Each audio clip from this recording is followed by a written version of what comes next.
Dracaenas can be a little dramatic when you move them to semi-hydro. The big question is, do they prefer the chunky airflow of Leca or the stability of a mineral substrate like PON? Today, I'm putting them head to head. I've taken two identical Dracaena plants to see which medium actually makes them happier. I'm not just looking at roots here, but how the whole plant develops and adapts to the new environment. I filmed the results 70 days later, but I have to be honest, this experiment went off the rails on day 22, thanks to my golden retriever, Jay.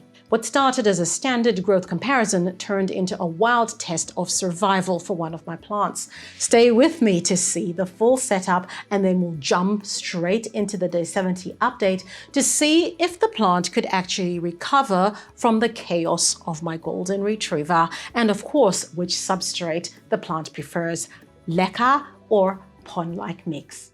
Now for this experiment, I started with perfectly clean roots on both plants. But if you're wondering if that's actually necessary or what happens if you leave the soil on, I tested that exact question on a different set of Dracaenas in a separate video. I'll link that experiment below if you want to see the results. But today, it's all about the substrate showdown, Leca versus a mineral mix like PON. These are my two Dracaena plants. The first thing we're going to do, obviously, you know the drill, is take the plants out of those pots and get that soil or soil potting mix out off of those roots. So this seems pretty easy.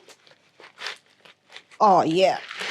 Ah, shucks, that is a lot. Look at those roots. You know, sometimes just by looking at the roots, I can actually tell whether a plant is going to do well, a lot more easily than others. And I think this one will. Those roots look very, very robust. They look very strong. So these are the signs of good things ahead.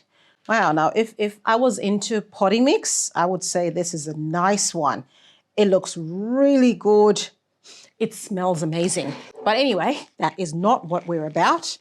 So we don't care what the potting mix is doing. So, oh, I probably needed a bigger plate. Oh.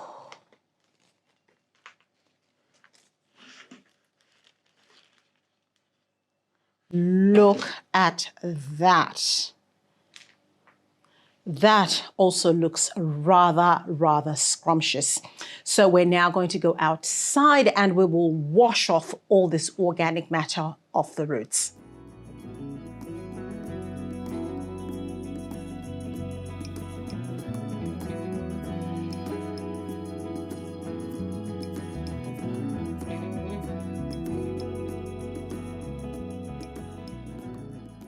Okay, I am back from outside and these are my two plants, and that is what the root systems of those plants look like. They are just absolutely delicious and they are going to do so beautifully in those in semi-hydroponics, like a clay bowls, mineral blend thing. So now what I'm going to do is remove some of those roots that just give it a little bit of a touch and a tug. And there's some roots that are a little bit fragile and you can see they're already coming off. I don't want those in my semi-hydroponic setup, so I'm just taking them off. I mean, you can be really gentle and strategic about this. Use a pair of scissors if you would like, but this works also just fine. You could even go in and just remove all of the, you know, secondary type roots like those ones. But yeah, because remember, you can actually completely take off roots for some plants before you actually move them into semi-hydroponics. I've done that with plants like alocasias, plants like philodendrons, plants like Hoyas. They do well, actually, surprisingly, when you actually remove all the soil roots or the roots that the plant has while it's been living in potting mix, and new roots grow and the plant is just fine. So this plant is going to be just fine. So when I do that, there's nothing falling off. See, that one is quite long. Really, do I need it to be that long? Maybe no. This one is quite thick actually. I actually can't pull it off with my finger. I'd need scissors for that. So let us start potting up.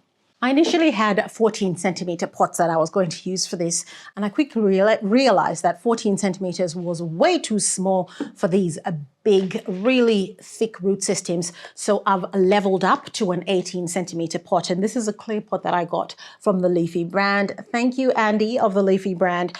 And it is 18 centimeters. It's got ventilation holes along the side there, which is why you don't see my characteristic ventilation holes in this.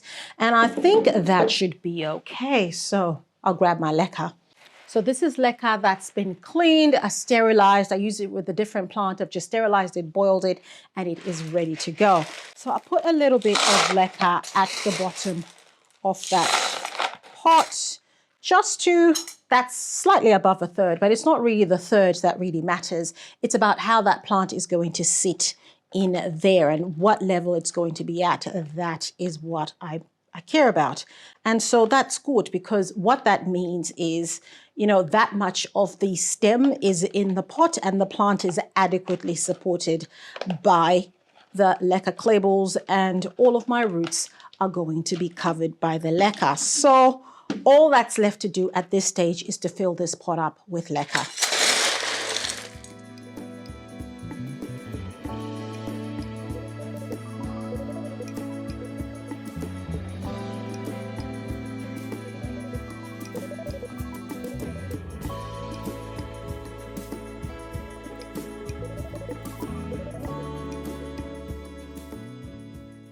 Okay, that is looking pretty good. Now I think I damaged that, but actually it looks like it's on its way out anyway.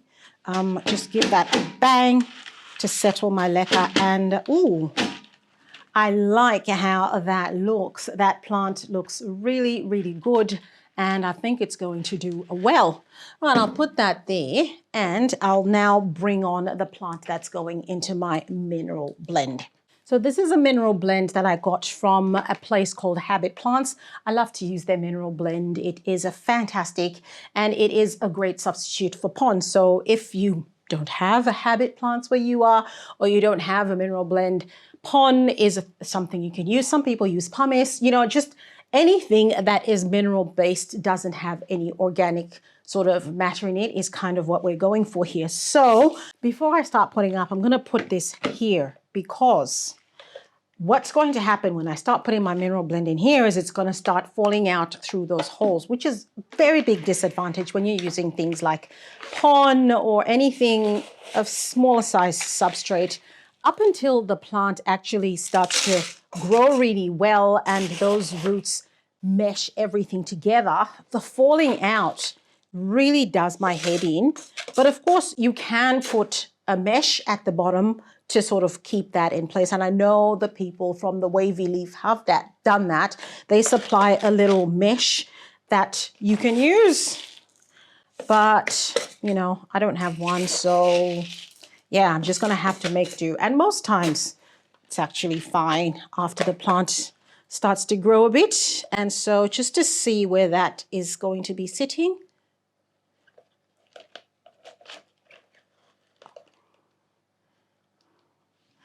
I'll leave that there, because I know the rest of that mineral base is going to go and fill the gaps anyway.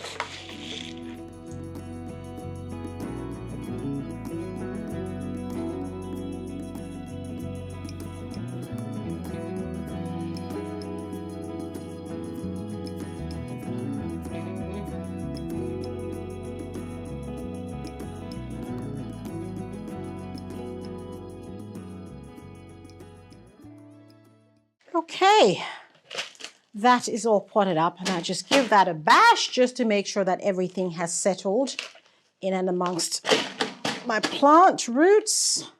And yeah, okay, so those are my plants all potted up. This is the mineral blend and this is the Leca. And so I'll just give my Leca one a reservoir. And I will put my nutrient solution in the reservoir. This is my Clonix Clone solution that's going to help my roots adapt to living in the hydro environment. And it's also going to stimulate formation of new roots as well. So I'm just putting nutrient solution below the level of where the roots are at. And I'll do the same thing with the Leca one. And there we are. So I'm going to be keeping an eye on these, and I'll be particularly looking at what the roots are doing. I'll also be looking at what is happening with those precious, precious leaves, that foliage. I would really like for everything to look really good because these plants were very expensive. So we're at day 22 and I walked into the room to find, well, this. My dog Jay, who's usually the most gorgeous Goldie, apparently thought my plant made for a good toy. Don't worry, no dogs were harmed in the making of this segment. I actually have a safety gate keeping plants away from dog and dog away from plants, but an errant child left it open. Jay saw an opportunity and he took it. The plant was completely uprooted and he actually snapped the top off, so it's significantly shorter now. But there's a silver lining. Because it was knocked out of the pot, we can actually see what the roots are doing at day 22. So look at this. Even in just 3 weeks, there was significant root growth. I repotted the plant immediately and the experiment officially changed. It's no longer just about the substrate. Now we're asking, can a Dracaena in a mineral mix survive being uprooted and beheaded by a golden retriever? Okay, it is 70 days since I put my plants from soil into Leca and my mineral-based substrate, which is a little bit like PON. This is actually substrate from Habit Plants. And the first thing to note is that my plants are still alive, which is perfect. And of course, you can obviously tell which is the plant that was attacked by my dog Jay.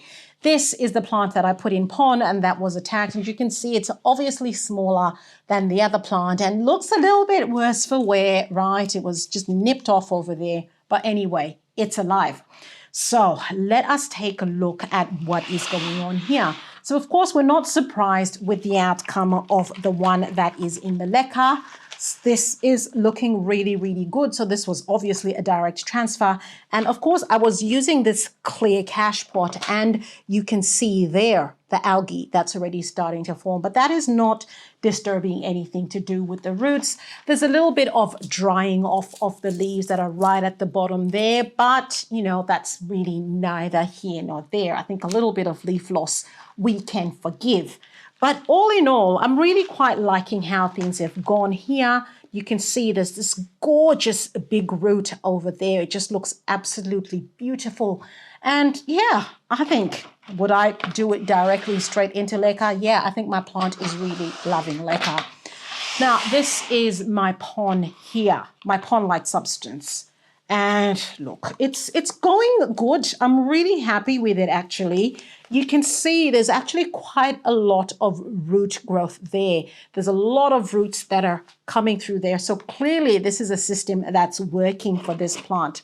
I was a little bit unsure about whether it was going to be too wet for this Dracaena.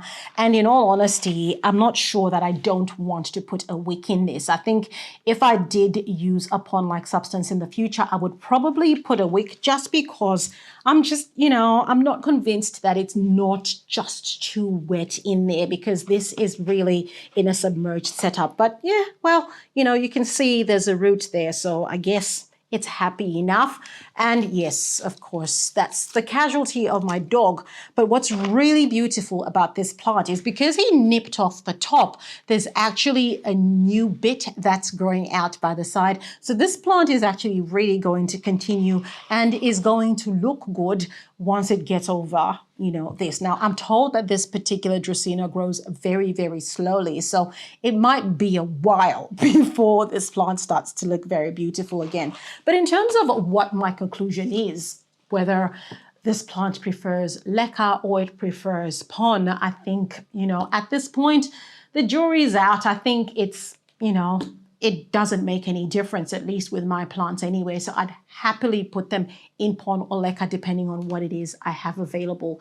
And I'd really love to see if you've done any experiments of this sort with Dracaena. Just let me know in the comments below because I'd love to know what you've been up to. And if you've had pets attack your plants, I'd also love to know what happened there and how you fixed it or if your plant was redeemed. Now remember that both of these plants started with perfectly clean roots, but is that actually necessary? I tested washing versus not washing the roots on my other Dracaena plants to see if you can skip that step entirely. If you haven't seen that battle yet, that is the video you need to watch right here.